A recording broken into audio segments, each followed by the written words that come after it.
మనం మన జీవితంలో చేసే అతిపెద్ద పొరపాటు గురించి మాట్లాడుకుందాం. చాలా మంది అనుకుంటారు ఖరీదైన కారు కొనడమే లేదా విలాసవంతమైన వస్తువులు కొనడము అత్యంత ఖరీదైన విషయమా అని. కానీ కాదండి. షార్ట్ టర్మ్ థింకింగ్, తక్కువ కాలం గురించి ఆలోచించడం అనేది మన జీవితంలో మీరు చెల్లించే అత్యంత ఖరీదైన పన్ను. దీనివల్ల మనం కేవలం డబ్బు మాత్రమే కాదు, మన ఆరోగ్యాన్ని, మనశ్శాంతిని, చివరకు మన భవిష్యత్తును కూడా కోల్పోతున్నాం. ఎవరైతే ఈ 30 నిమిషాల వీడియోలో మీకు క్లారిటీ ఇవ్వబోతున్నాను, స్వల్పకాలిక ఆలోచన మిమ్మల్ని ఎలా పేదరికంలో ఉంచుతుందో మరియు దాని నుండి ఎలా బయటపడాలో లోతుగా చర్చిద్దాం. ఓకే.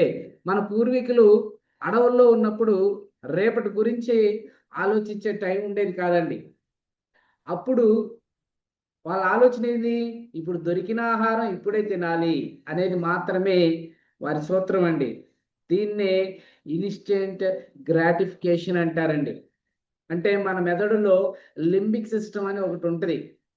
ఇది ఎప్పుడు కూడా ఇప్పుడు ఆనందం కావాలి అని కోరుకుంటుంది. కానీ మనల్ని మనుషుల్లాగా మార్చేది ప్రీ ఫ్రంటల్ కోర్టెక్స్ అండి. ఇది భవిష్యత్తు ప్లాన్ చేస్తుంది. అయితే మన దురదృష్టవశాత్తు మన మెదడులో పాత భాగం లింబిక్ సిస్టమ్ మాట మన మాట ఎప్పుడు వినదండి. మన భవిష్యత్తుని తాకట్టు పెడుతున్నాం, గుర్తుపెట్టుకోండి. అయితే షార్ట్ టర్మ్ థింకింగ్ వల్ల వచ్చే అతిపెద్ద నష్టం ఆర్థికంగా ఉంటుందండి. ఉదాహరణకి ఈజీ ఈఎంఐలు. ఒక వస్తువుని కొనే స్తోమత లేకపోయినా ఈరోజు ఆనందం కోసం ఈఎంఐలు కొంటాం. అవునా కాదా? దీనివల్ల వడ్డీ రూపంలో మనం మన కష్టార్జితాన్ని బ్యాంకులకు ఇస్తున్నాం. అయితే ఇంకా మీకు కొన్ని ఎగ్జాంపుల్స్ చెప్పాలంటే, ఆర్థికంగా పేదవాడికి ఏం చేస్తుందంటే షార్ట్ టర్మ్ థింకింగ్ ఎంత ఖరీదైనదో చిన్న ఎగ్జాంపుల్ చెప్తాను చూడండి. ఒక పేదవాడు తన దగ్గర ఉన్న డబ్బు లేకపోయినా ₹500 పెట్టి నాసిరకం బూట్లు కొంటాడు. అవి 6 నెలలకి పాడైపోతాయి. మళ్ళా 6 నెలల తర్వాత ఇంకో ₹500 పెట్టి కొంటాడు. ఇలా 10 ఏళ్లలో అతను ₹10,000 ఖర్చు చేస్తాడు. అదే లాంగ్ టర్మ్‌లో ఆలోచన ఉన్న వ్యక్తి ₹3,000 పెట్టి మంచి క్వాలిటీ ఉన్న బూట్లు కొంటాడండి. ఇవి 10 ఏళ్ళొస్తాయి. అవునా కాదా? పేదవాడు తక్కువ ఖర్చు చేస్తున్నాను అనుకోని నిజానికి ధనవంతుడు కంటే 3 రెట్లు ఎక్కువ ఖర్చు చేస్తాడండి. అవునా కాదా? సింపుల్‌గా చెప్పాలంటే మన ₹50,000 పోను అవసరం లేకపోయినా నెలకు ₹2,000 కదా అని ఈఎంఐ కొంటాం. మీరు ఆ వస్తువుని చెల్లించే అసలు ధర కంటే దానివల్ల మీరు కోల్పోయే ఆపర్చునిటీ కాస్ట్ చాలా ఎక్కువండి. మీరు ఆ ₹2,000 మ్యూచువల్ ఫండ్‌లో పెడితే కనుక 15% రిటర్న్‌తో వస్తే 20 ఏళ్లలో అది దాదాపు ₹30,00,000 అవుతుందండి. అంటే ఆ చిన్న ఫోన్ కోసం మీరు ₹30,00,000 భవిష్యత్తును వదులుకుంటున్నారండి. అవునా కాదా? అయితే ప్రపంచంలో ఉన్నటువంటి అత్యంత ధనవంతుడైనటువంటి ఒకరైన వరుణ్ బఫెట్ సక్సెస్ సీక్రెట్ ఏంటో తెలుసండి? తెలివితేటలు మాత్రమే కాదు, ఒక ఓపిక అండి. ఆయన తన సంపదలో 90% కంటే ఎక్కువ భాగాన్ని తన 60వ ఏట తర్వాతే సంపాదించుకున్నాడండి.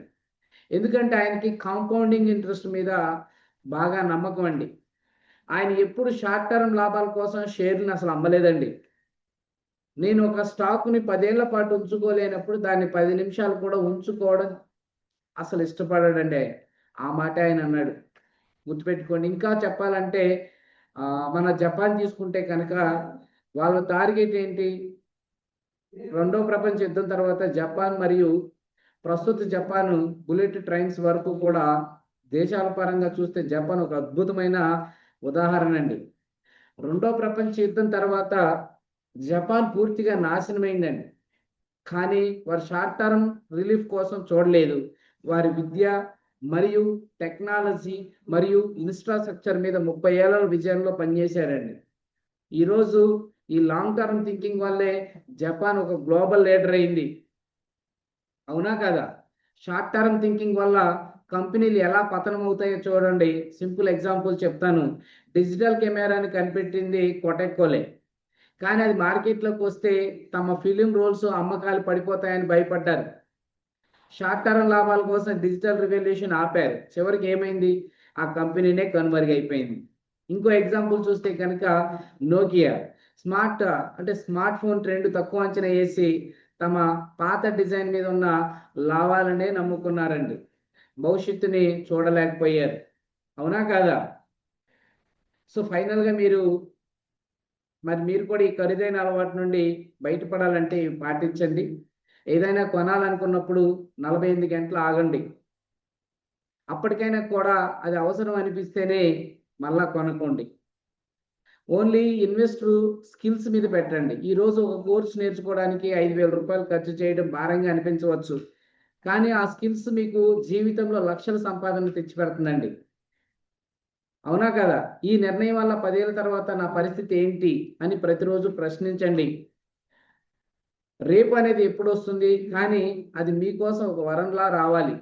అది ఒక భారంలా రావాలది. భారంలా రాకూడదండి. అనేది మీరు ఈరోజు తీసుకునే లాంగ్ టర్మ్ నిర్ణయాల మీద ఆధారపడి ఉంటది. గుర్తుపెట్టుకోండి. ఈరోజు వ్యాయామం చేయకపోవటం వల్ల టైం మిగులుతుందనుకుంటాం. కానీ 20 ఏళ్ల తర్వాత హాస్పిటల్ బిల్లుల రూపంలో లక్షల రూపాయలు ఖర్చవుతాయండి. అవునా? మనం మ్యాథ్స్ ఫార్ములా ప్రకారం work equal to F into D. అంటే డి అంటే ఏంటి? దూరం. అంటే మీ విజన్ కేవలం ఒక రోజు లేదా ఒక వారం మాత్రమే అయితే మీరు ఎంత కష్టపడినా మీ జీవితంలో సాధించే పని డబ్ల్యూ సున్నాగానే ఉంటుందండి. అవునా కదా? షార్ట్ టర్మ్ ఆలోచించేవారు సంబంధాలను కూడా ఒక బిజినెస్ లాగే చూస్తారు. ఈ వ్యక్తి వల్ల నాకు ఎప్పుడు ఉపయోగం అని ఆలోచిస్తారు. దీనివల్ల మంచి స్నేహితులు కూడా మనకు దూరం అవుతారు. దీర్ఘకాలిక ఆలోచనలు ఉన్నవారు ఇతరులకు సహాయం చేస్తూ ఒక బలమైన నెట్వర్క్ నిర్మించుకుంటారండి. అది అసలైన ఆస్తి. దీన్ని మార్చుకోవడం సాధ్యమేనా? ఖచ్చితంగా అండి. దీనికోసం మీకు ఒక చిన్న రూల్ చెప్తాను చూడండి. 10-10-10 రూల్. ఏదైనా నిర్ణయం తీసుకునే ముందు మిమ్మల్ని మీరు 3 ప్రశ్నలు అడగండి. ఈ నిర్ణయం వల్ల 10 నిమిషాల తర్వాత నా ఫీలింగ్ ఏంటి? 10 నెలల తర్వాత నా పరిస్థితి ఏంటి? 10 ఏళ్ల తర్వాత దీని ప్రభావం ఎలా ఉంటది? ఒకవేళ ఈరోజు జంక్ ఫుడ్ తింటే 10 నిమిషాలు బాగుంటది. కానీ 10 నెలల తర్వాత అనారోగ్యం మొదలవుతుందండి. మిత్రులారా, షార్ట్ టర్మ్ థింకింగ్ అనేది ఒక డ్రగ్ లాంటిది. ఈరోజు అది హాయినైతే ఇస్తుంది కానీ రేపటిని నాశనం చేస్తుందండి. ఈరోజు నిర్ణయించుకోండి, క్రమశిక్షణతో కూడిన ఈరోజు కష్టం కావాలా? లేక పశ్చాత్తాపంతో కూడిన రేపటి బాధ కావాలా? మీరు కనుక మీ ఆలోచన విధానాన్ని మార్చుకుంటే మీ జీవితం బాగుంటుందండి. ఈ వీడియో మీకు నచ్చితే కనుక మీ స్నేహితులకు షేర్ చేయండి. ఎందుకంటే మంచి ఆలోచనలు పంచడం కూడా ఒక లాంగ్ టర్మ్ ఇన్వెస్ట్మెంటేనండి. Thank you.